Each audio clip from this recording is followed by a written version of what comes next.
Coming up this week on the OK Bloomer podcast. I think Whoa Mania is about to take off. Whoa Mania. Whoa Mania's running wild, brother. Barbershop window that ass. I am using that from now on. Hey folks, they can't all be home runs, okay? Sorry, we tried. Don't know about the future. Don't.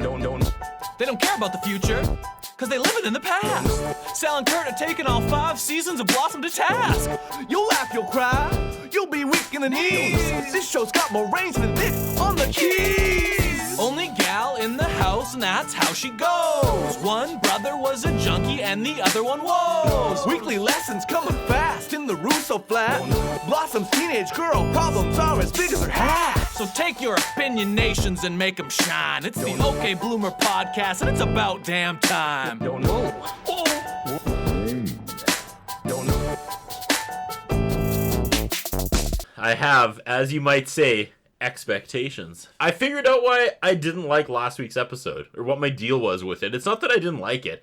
It was just so far away from what I look forward to when we do OK Bloomer and review. I am so entrenched in the arc, the week to week, the who's writing, what's happening, what jokes are we keeping, what's new, and that was just it was like a completely different show. I didn't get to track any of the usual things I track. You didn't feel that way about this one?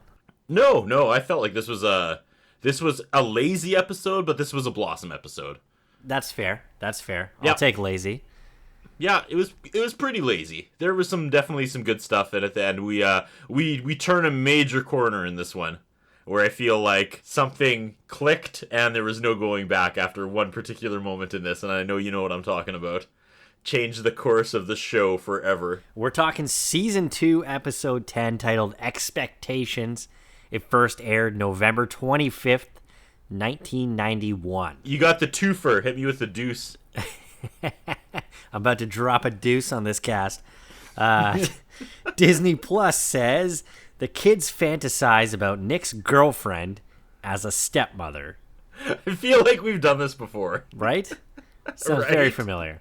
TV Database says when Nick announces he's bringing his new love interest home for dinner, everyone has bizarre fantasies about her. That's pretty accurate. That's really good, actually. They needed the word bizarre because it was bizarre. I actually kept writing bizarre in my notes as we move along here. What did IMDb say? IMDb said, when they find out that Nick will be bringing home his latest girlfriend, the kids fantasize about what she will be like. I liked the second one you had way better. The TV Database? Yeah, that's the winner of the week, I think. I opened up IMDb on my laptop this week. It's usually on my phone, and I don't know if it's the app compared to the website, but on the actual laptop, it allowed me to click on names.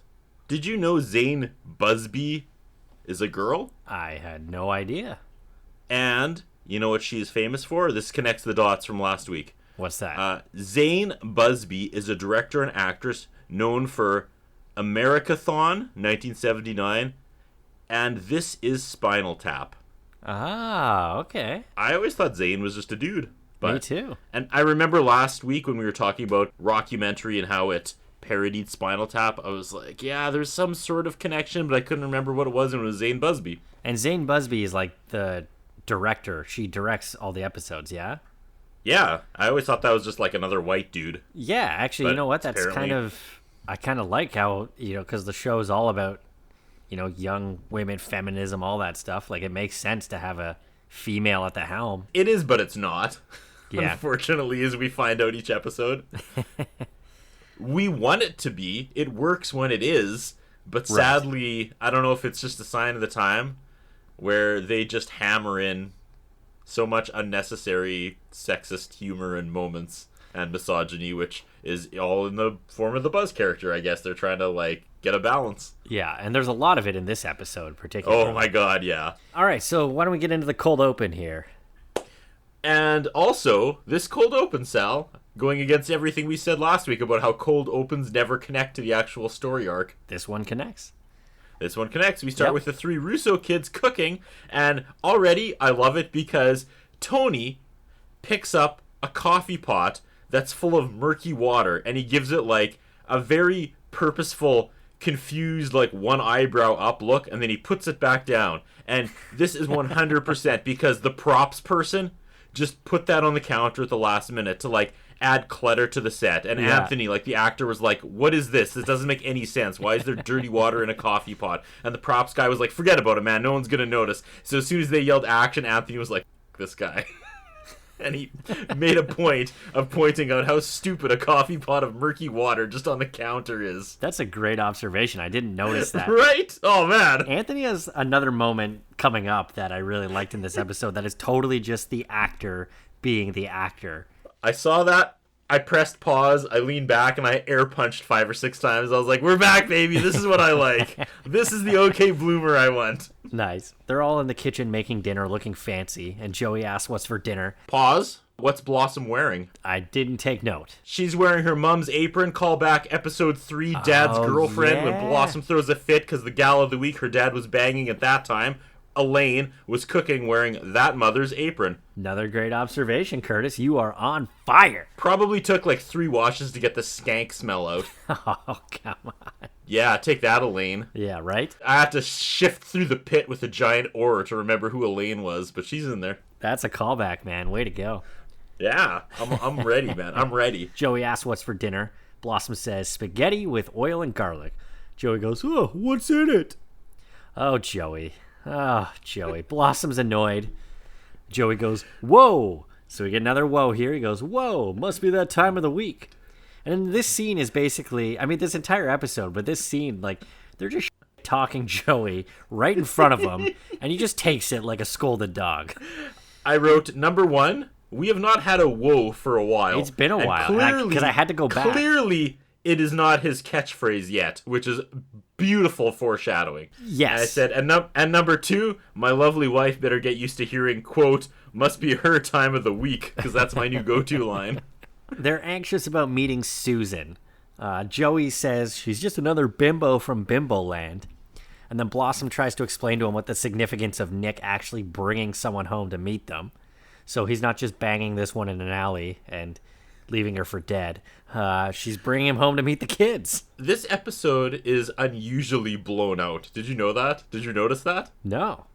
Like, they needed to iris down. Everything is so overexposed. Every shot. Maybe that was just the brightness settings on your TV, because that didn't stand out to me.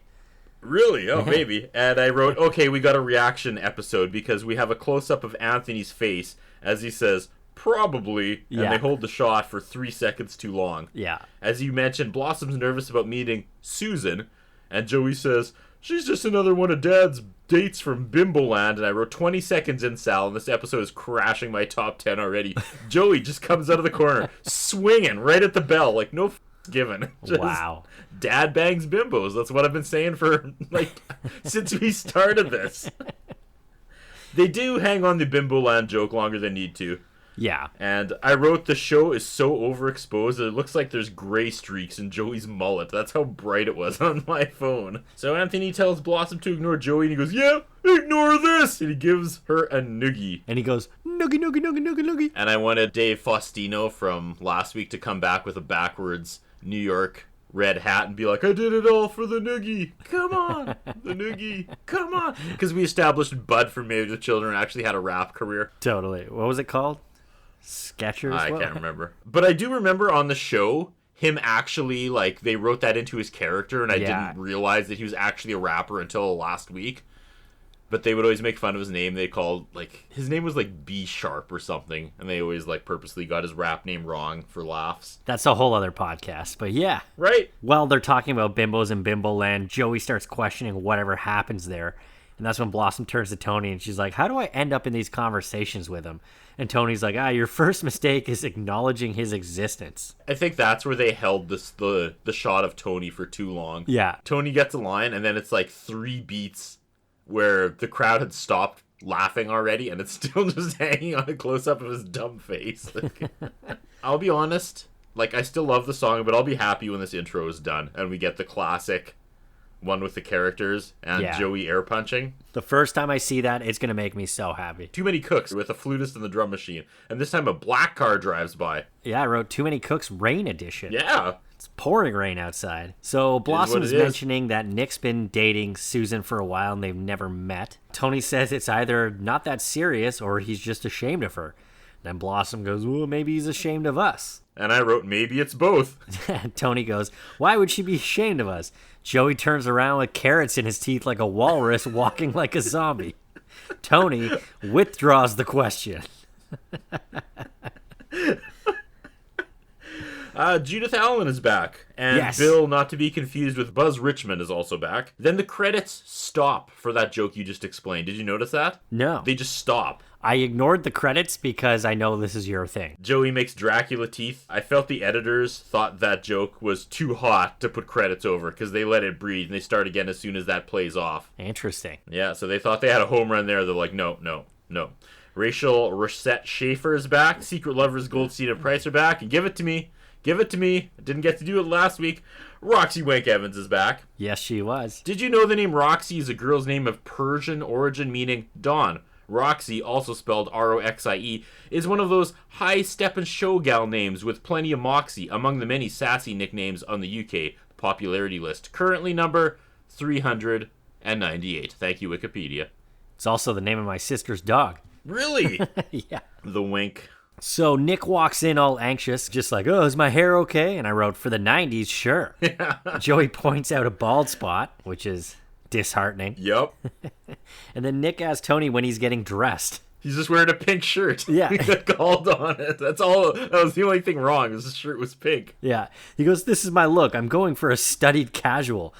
And Nick goes, study harder. This is where I wrote, oh, good Lord, where is Buzz? Buzz is going to ruin this all, isn't he? And then they immediately address it. Joey asks where Buzz is, and Nick says, you don't want your ex-wife's father around when you bring over your new girlfriend. And suddenly, I really want Buzz here. Like, let's see how far they can push the dirty old man character before he's gone, hopefully at the end of this season. Like, I'm assuming it's going to be like, Buzz meets Susan. Wah, you kidding me? My daughter has way better tits than this one, Nick. What? Come on, I'm an old man. Come on. Come on, I'm all right. That literally would be his line of dialogue they give him for that For the scene. first time ever, you want Buzz in a show. Yeah, then Nick throws him face first through that kitchen window in the back of the set like Shawn Michaels and Marty Jannetty. Yeah. Barbershop window. Yeah. I noticed a window for the first time in the set, and I was like, oh, God, I hope Buzz goes through that, and that's the end of him. Barbershop windows his ass. Don't make me spit out my expensive Coors Light. Barbershop window that ass? I am using that from now on. You better step down or I'm going to barbershop window your ass. That's right. Talking Jannetty Michaels 91, bitch. Oh, that's another t-shirt. Barbershop window. We have so much window your unsold ass. merch on this show. One day, my friend. Yes. I'll mail Shawn Michaels a barbershop window your ass t-shirt. And he'll be like, what? Huh? And his wife will have to hold it up like about 3 feet above his head and to the right so he can see it. Yeah. He'll have to put on like Bubbles glasses from Trailer Park Boys. When his family goes out to find Shawn, it's like finding Bigfoot. Like he's just roaming around in the woods. He's all kind of like... Except everything he sees is blurry, not him, you know? What a mess. What's the ending of Harry and the Hendersons? Go on, get out of here. Get out of here. I don't know if I've ever made it all the way through Harry and the Henderson. I was talking to my social media manager, Alexa. I had uploaded this super rare kids movie called Bigfoot, starring not Jonathan Taylor Thomas, but the older kid from Home Improvement, Zachary Ty Bryan. And The crazy right-wing guy that beat his wife? that's the guy! That's the one. Well, in here, he has a humorous relationship with Bigfoot. I was trying to explain how terrible this movie was to Alexa, and she's like, and how rare it was. And she's like, nah, man, that's on Netflix. And she starts explaining it to me. I'm like, I'm pretty sure that's Harry and the Hendersons girl. And she's like, oh, it's totally Harry and the Hendersons. And then there's this pause, and I go, you're fired. They ask Nick how he met Susan, and he says, it's a funny story. They were locked in an elevator together, and she was panicking. Yeah, I'll bet she was. Nick is a goddamn sexual predator. Right? And a flashback. A Nick Russo flashback. Yeah. So he's in an elevator with Susan, and the more I look at this shot, just the worse it gets. Like, Susan's hair says 25, but her face says 50, and she's way closer to the camera than Nick. So she looks like a giant, and Nick's this tiny little guy in the background. He starts to lose it because he's claustrophobic, and he's hyperventilating. It's probably just a ploy to get her to loosen his clothing because he can't breathe.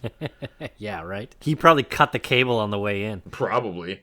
We come out of Nick's little secret, and it's funny he would lie about that right now when they're all about to meet. Like, that's the one story Yeah, that's true. his kids are going to know about Susan, Yeah. and it's a lie. Yeah, so when it comes out of this, like, Wayne's World dissolve, Joey asks what happens next, and then Nick says he distracted her, but he's got, like, this smirk on his face. And I was like, what? It was rapey. It was a rapey smirk. It was weird. It was weird. I questioned it. He barbershop windowed that ass. He Eileen McCafferty that ass. So Nick starts to go into panic mode about picking her up on time, and he says her house is 20 minutes away, but there's rain, so it might take an hour. I was like, what? From 20 minutes to an hour? Are they that big of p***s in California? Like, seriously. It sounds like how someone drinking Coors Light would drive. Yeah, right? And I just wrote, so adds 40 minutes if it's raining in the Blossom verse? Yeah. Shoulder shrug. All right, whatever. So while he's panicking about everything, he asks for someone to talk to him to calm him down. Joey starts talking. Nick immediately cuts him off and says, someone else. And I wrote, why does Joey even bother? See, I thought this was good stuff. I really did. I was like, they're piling on Joey this episode for a reason, because he's going to get a win. And oh my god, does he almost. Almost. Yeah. Too Many Cooks synth, the doorbell rings. Joey opens it, and it's Merida from Brave. Right? She was in Blossom 2 episodes prior to this. Was she? Yes. And I talked about it 2 episodes ago. She was the Spanish girl at the restaurant. No, she wasn't. She was. Oh my god. She was Anna. I did not recognize her. She didn't look anything like Anna. So normally we do this at the end, but I'll just get into this now. Barbara Tyler was played by Carla Montana. I did not know that. She must have still been like in the trunk of the producer's car. Totally, yeah. They're like, okay, we'll let you out, but just we'll let you go home and see your parents, but one more scene, okay? Yeah. Get in the black dress. She appears at the Russo's door in a totally 90s situation. Her family just moved in next door. Joey's obviously smitten by her. Her friends call her Bambi, which he loves even more. Their phone is out, so she asks if she can use their phone to call the phone company. And Joey's totally blowing it here. He's like pulling an Anthony. Right? It's like everything he's saying is just like so dumb and... Well, he met a hot girl named Bambi, right? Yeah. It's kind of a trigger. Yeah. She says, my name is Barbara, but my friends call me Bambi, and all the blood leaves Joey's head. And I was gonna write all the blood leaves my head, but I thought, nah, I won't. Yeah. She walks in and says, nice house, and Joey says, thanks, I built it myself. And the one lone bro dude in the crowd like goes nuts and claps and hollers and cheers, and I'm guessing he actually closed once with that line, and he can't believe they used it in Blossom.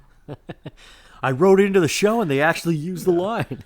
It's probably one of Roxy's sons. Yeah, totally. Joey says, so, isn't this a nice body? I mean neighborhood! Oh.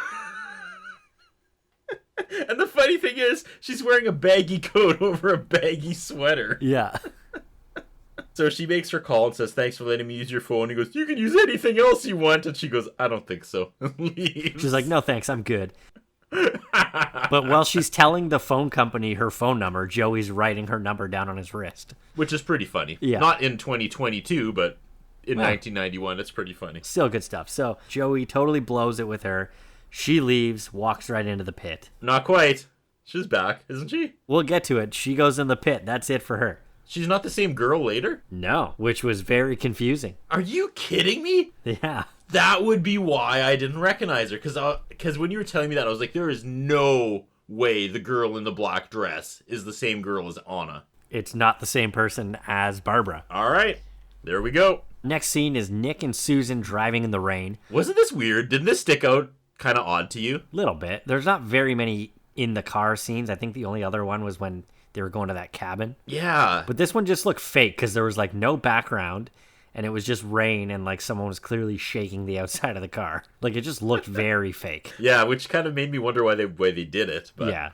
I digress. So Susan's asking about the kids. Nick's talking about Tony and Blossom's accomplishments. Skips right over Joey. Yep. Basically ends off with Joey has a very inquisitive mind.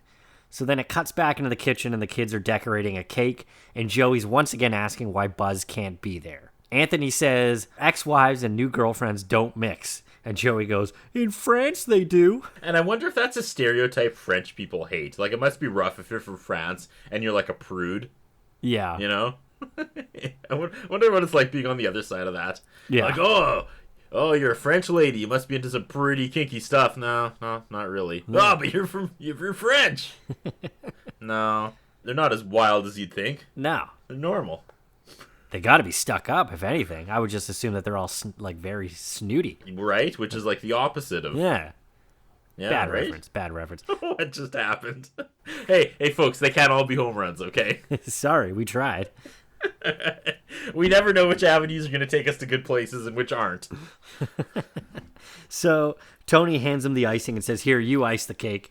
And then Blossom looks around Joey as if he doesn't even exist and says to Yep. Tony, if they ever drop smart bombs, we can just hide under Joey. I don't really know what that means. So if the bombs are smart, wouldn't hiding under Joey make him smart? I don't know. I don't get it. I don't know.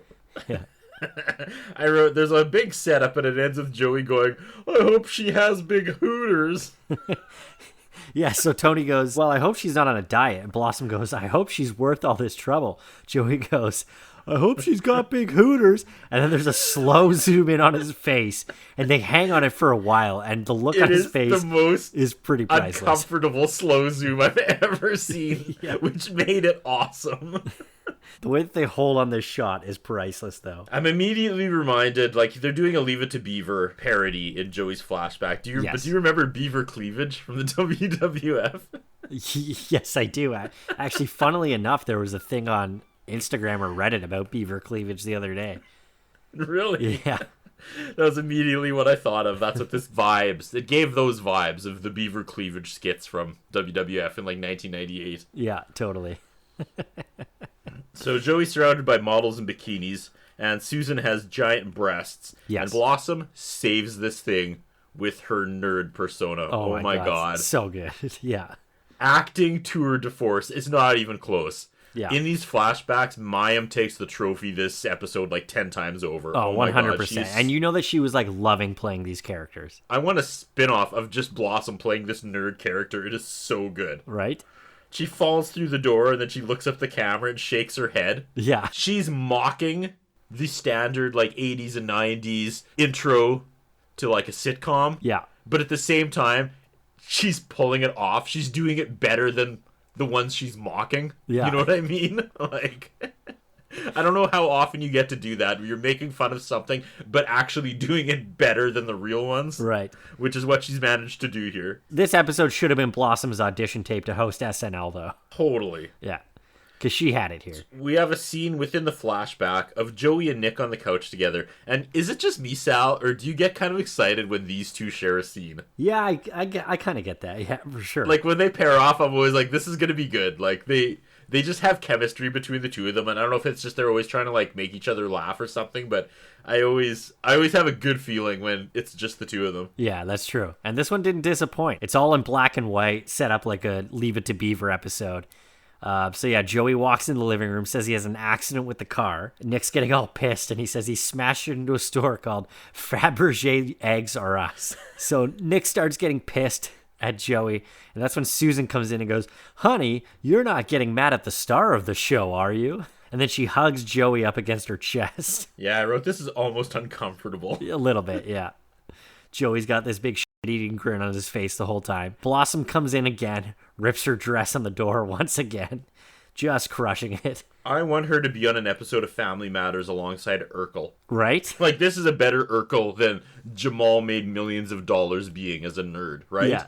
Jaleel. It's not Jamal? No. Nick makes Blossom do all of Joey's homework. Joey goes, but Dad, she's dumb. And he goes, not in tonight's episode. They tell him that they're buying him a new Corvette because they're buttering him up to give him some bad news. Yes. Turns out Susan had a daughter from a previous marriage, and Joey meets his new stepsister Bambi. And here I wrote, Merida comes down the stairs in a painted-on black dress. Yeah, she does. And I gotta say, that whole stepsister thing aged really well. Right? And I only know that because of memes. Yes, memes. Memes. That dress is so tight. She can't even get down the stairs, that poor gal. Her walk is so awkward. Yeah.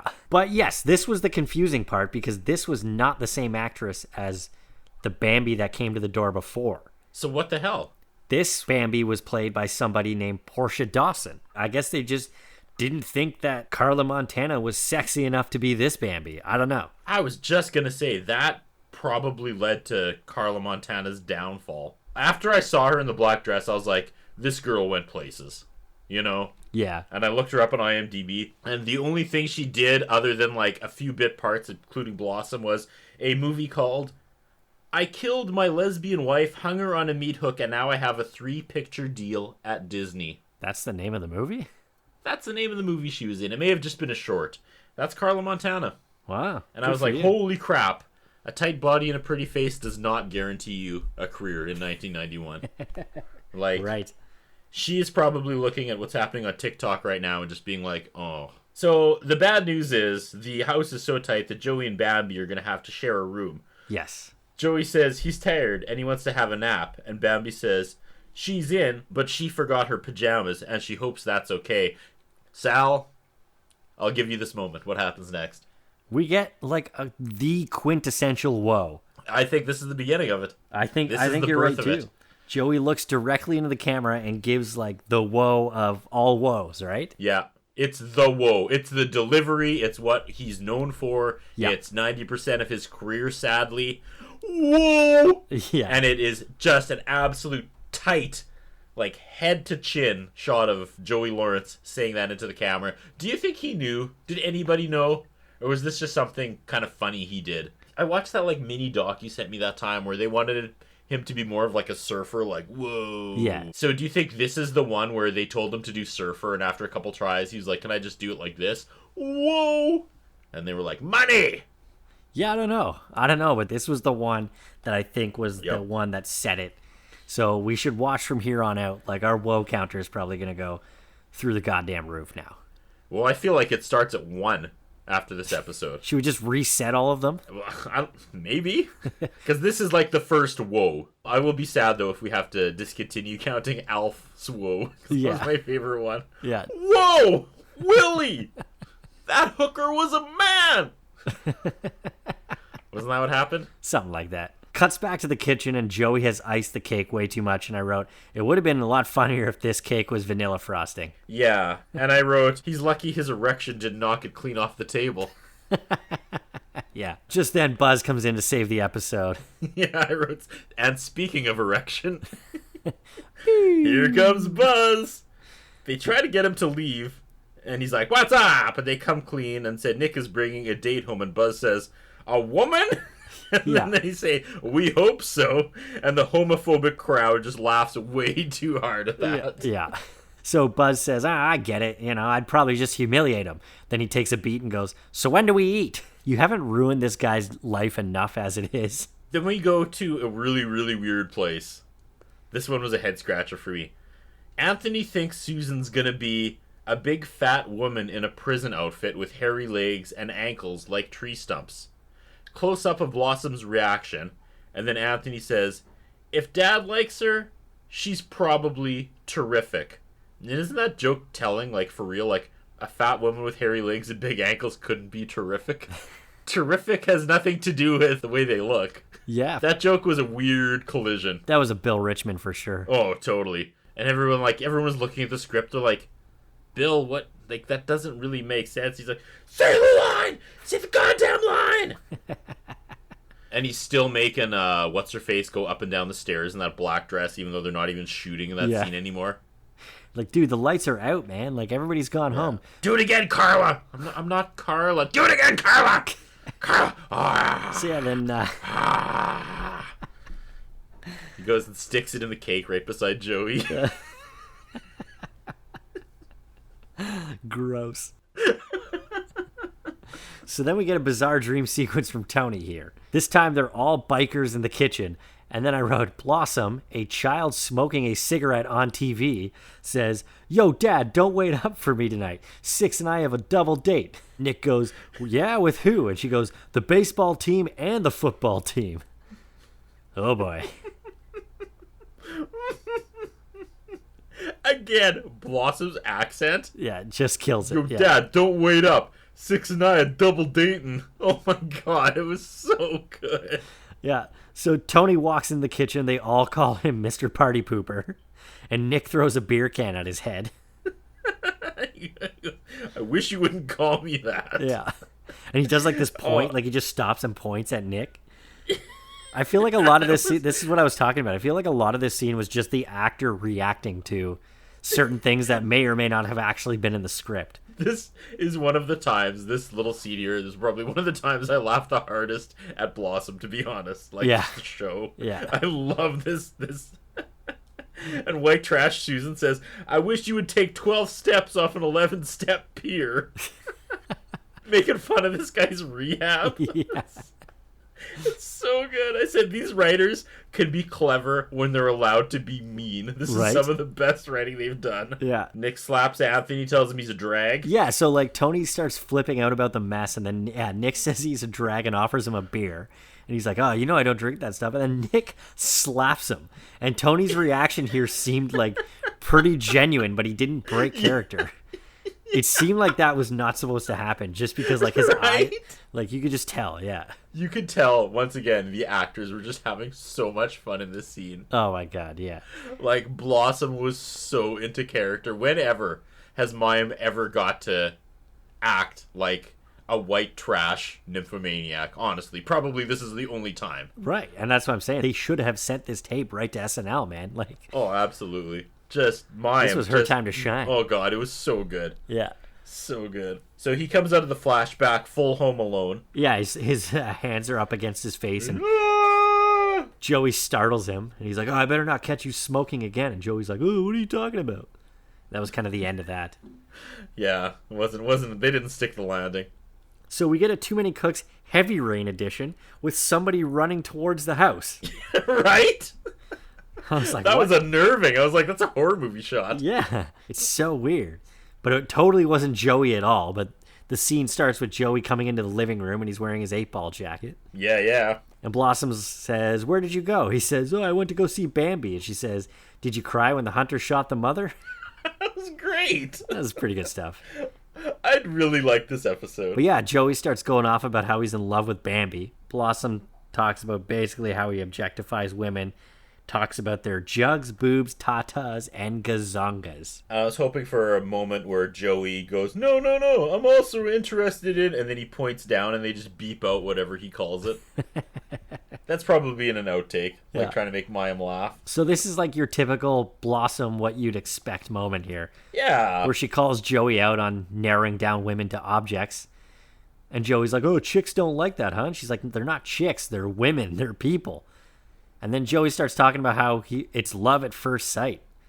And then Blossom starts to kind of sympathize Starts getting with him. sucked into it, and I wrote, Yeah. the other shoe's about to drop, girl, don't do it. Totally, right? He wants to know more about her, wants to know about what her interests and dreams are, and if one day he'll be part of those dreams. And Blossom says, "Oh, that's sweet." And he goes, "Yeah, plus she's got some killer knockeronis."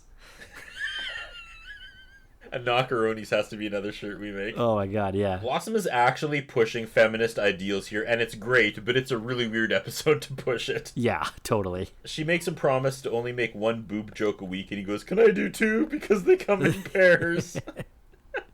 Yeah, so she says she'll offer to help him out with Bambi if he stops making the boob jokes. I thought that was kind of ironic because she helped him out with Anna With Anna, too, yeah. 2 episodes ago, and now she's helping him out with Bambi, and it's the same girl. Right? Good sister. My sister never did stuff like that. Nah, right? So back to driving in the rain. Nick and Susan are in the car talking about their exes. Which is super hot, right? That's what you want. No, totally. I mean, I guess it's got to come up at some point in a relationship, right? I guess. He explains how his wife ran off to Paris, and Susan says, "Well, the kids are always losers in these things." And Nick says, "You don't know my ex-wife. Paris was the loser." That's a good line. I like that a lot. That's money. Susan says to Nick, "You must be really proud of Blossom the way you talk about her." he says, yeah, I think she's really going to like you. And then it cuts to Blossom going, I think I'm going to hate her. Hold on, though. You missed the line where he goes, yeah, Paris is actually the loser. And then she says, wow, you're pretty angry. And he goes, yeah. And it's dark for a second because Susan realizes that he missed his turn off like 5 minutes ago and he's driving her out of town.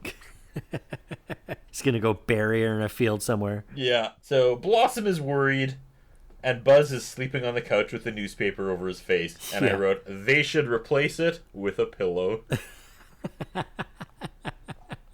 He's got one over his face and one over his crotch. Totally.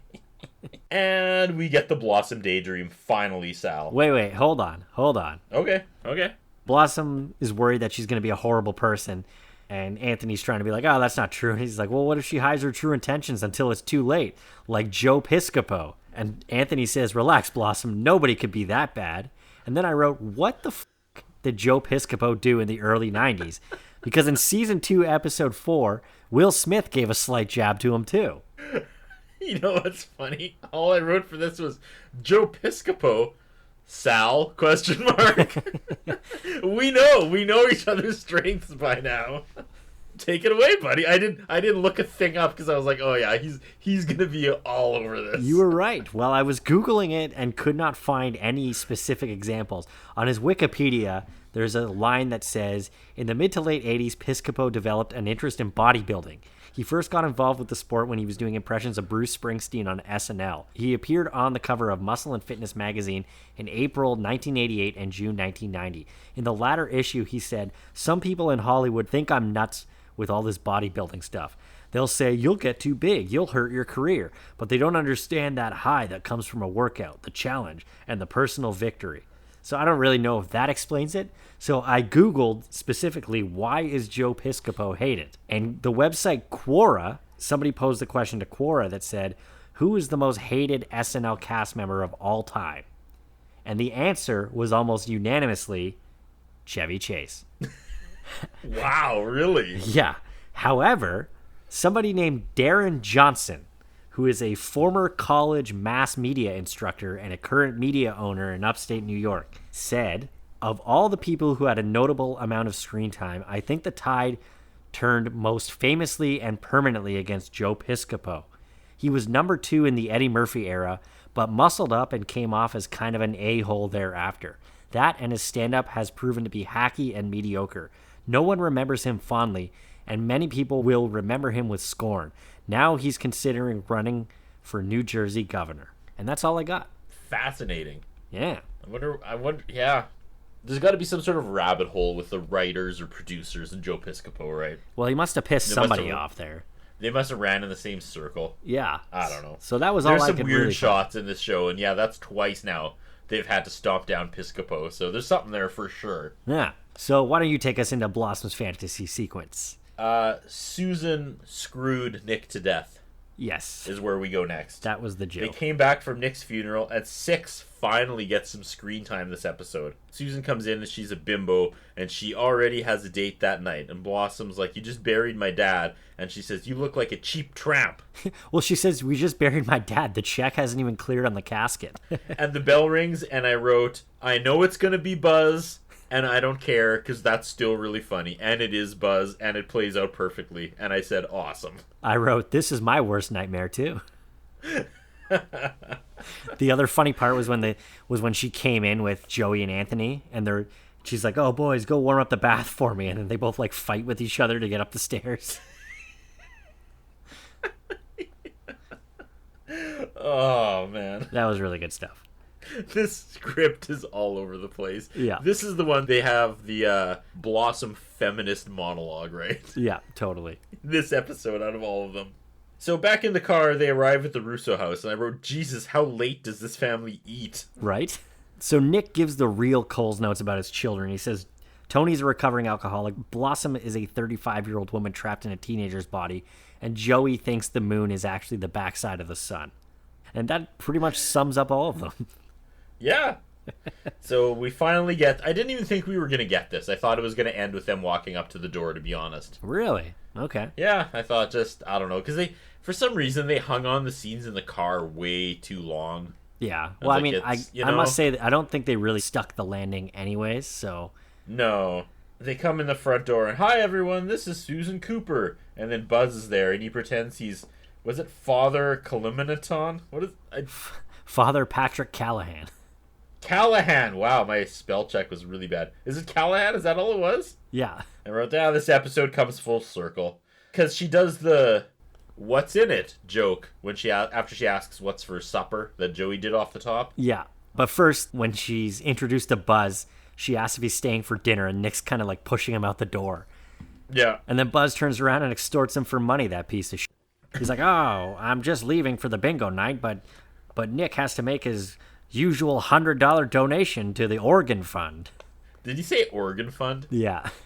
Oh my god, I missed that. Yeah, of course, he said organ fund. Yeah, so Nick gives He's him... gonna go buy a hooker with it. Right. That's what he's gonna do. So Nick gives him That's $20 his to organ get fund. the fuck out of his house. Susan says she's had bizarre fantasies about what all the children would be like. Joey says, "I had a fantasy about her too, and you had a set of humongous hooters." And then it freeze frames as Nick is trying to strangle him. Yeah.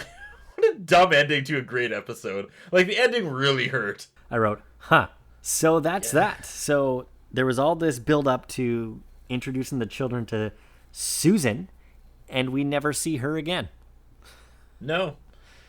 However, Susan Anton, I feel really bad about my elevator joke, because that's the actress, Susan Anton.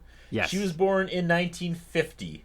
So in 1991, she was 41. Wow. When I said she looked like she was 50. So yeah, weird casting. No offense, but that's, She was Miss California, 1969. But yeah, she was quite old to play like a love interest actress. You think so? 41 in Hollywood? That's like grandma. Well, she went on the year after this to play Jackie Quinn on Baywatch. Really? Yes. From 1992 to 1994. And in 1976, she developed a following for her Muriel cigarette commercials, where she's saying, "Let Muriel turn you on. That is my desire. Muriel lights a flame in me." And then my last note was about Carla Montana. Yeah, Carla Montana. What happened to the girl in the black dress? Who was that? She is actually a non-pit member. Portia Dawson played Bambi. And she appears in the series a whole lot more as a character named Rhonda Jo Applegate. Applegate. Yes. Like Christina Applegate. Like Christina Applegate. What a very specific last name. Yes. But that's her last appearance as Bambi, but she is not in the pit. We will see Portia Dawson a whole lot more throughout this series. Yeah, I can imagine we're going to see a lot more of her. Yeah. Bill Richmond is not going to let that actress go. So the woe counter, we had 2 for this episode, and they are number 11 and 12 for Joey. And Okay. number 12 was the one to start all the woes, I think. I think Woe Mania is about to take off. Whoa, mania. Woe Mania is love running it. wild, brother. Say the thing. Say the thing. Whoa. Ah, he said it. That's Joey Lawrence's life after this episode. For sure. I didn't know there was going to be like a strict snare hit of whoa that was going to change the course of his character. But it was I didn't know definitely if it was this going to one. be gradual, because we had been tracking it like, oh, he's saying whoa, and eventually he's going to start like using the cadence. Yeah. Like over time it's going to develop. But no, This was like directly today. in your face. He looked right into Yeah. the camera, and it was like extreme close-up. And this was the one to kickstart Woe Mania for sure. Yeah. Woe absolutely. Mania has begun, brother. This is the era. I like this episode, Sal. I like this episode. It was very uneven. Everything worked except for the cutaways of Nick and Susan. Those were so not necessary. Agreed. Like, I think this episode would have been a lot better if we never saw Nick and Susan, to be honest. Yeah. And we just were left with, like, the kids wondering. Wondering about her? Yeah, for sure. Yeah, and then it ended with, like, the car pulling up, and they had some sort of big callback joke that kind of lined everything up instead of Joey's stupid. I mean, in a way, wasn't it kind of pointless to build up this character to what she is if we're not going to see her again anyways? Yeah, but that's classic sitcom. How many times has that happened in this episode? I guess so, but at least bring her back for 2 or 3 Dare I more. remind you about the hot guy that fell for Blossom and just went away to basketball camp? Like, I mean, no, and it's actually been a long time since you brought him up. I know, I was trying not to, but where are we heading next? Next episode, Season 2, Episode 11, so I think we're almost halfway done this season now. Woo! It's called You Can't Go Home. Uh-oh. Because if we didn't freeze frame, what would have happened? He would have tried to strangle his son to death in front of his girlfriend, who was just told his son fantasized that she had giant breasts. Totally. Like, how does that even play out? Like, that's such a dumb ending to a good episode. Yeah, I kind of want to know what happens after that. Like, what's the conversation after that? Right? Buzz pops back and he's like, "You're right. Those breasts are mediocre, Joey." I never left.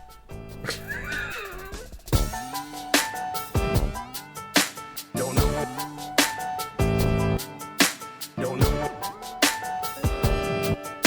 Don't know. He goes and sticks it in the cake right beside Joey.